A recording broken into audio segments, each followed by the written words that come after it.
দর্শক, এনসিপি নেতা হান্নান মাসুদকে কারণ দর্শানোর নোটিশ দিয়েছে তার নিজের দল। গতকাল তিনি থানায় গিয়েছিলেন তার ৩ জন কর্মীকে ছাড়িয়ে আনতে।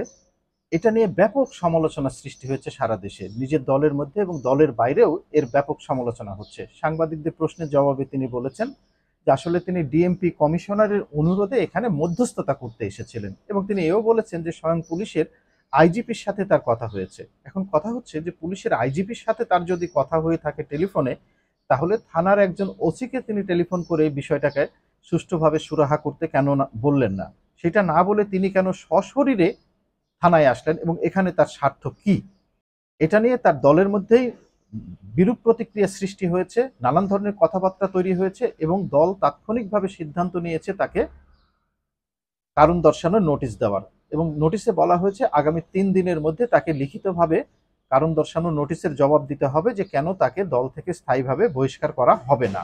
এই ধরনের ঘটনা বারবার কেন ঘটছে? যদিও কারণ দর্শানোর মতো ঘটনা খুব একটা বেশি এখানে ঘটেনি, দু একজনকে দল থেকে সাময়িক বহিষ্কার করা হয়েছে।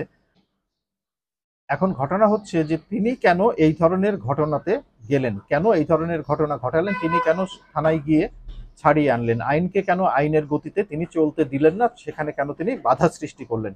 আসলে ৫ আগস্টের পর থেকে এনসিপির অনেক নেতাই নিজেকে সীমাহীন ক্ষমতার মালিক মনে করছেন। তারা মনে করছেন যে তারা জবাবদিহিতার ঊর্ধ্বে, তারা ধরাছোঁয়ার ঊর্ধ্বে, এবং তারা যা বলবেন সেটাই আইন, সেটাই দেশের প্রশাসনকে করতে হবে। এবং এই জায়গাতেই হয়েছে বিপত্তি।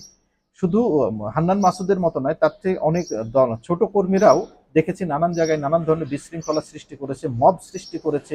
এমনকি শিক্ষা প্রতিষ্ঠানে মব সৃষ্টি করে তারা শিক্ষকদের পর্যন্ত নানানভাবে পর্যদস্ত এবং হেনস্থ করেছে। এর পরিপ্রেক্ষিতেই তারা নিজেদেরকে একটা যে জায়গায় নিয়ে গেছে ভাবে, সেই জায়গা থেকে তারা আর পিছনে আসতে পারছে না। এটা হয়তো হতে পারে এমন আরো কারণ, যেটা হতে পারে সেটা হতে পারে যে তাদের বয়স কম, বিচক্ষণতার অভাব, দক্ষতার অভাব। সে কারণে হয়তো নিজেরা হুটহাট করে বিভিন্ন ধরনের কাজ করে ফেলছেন।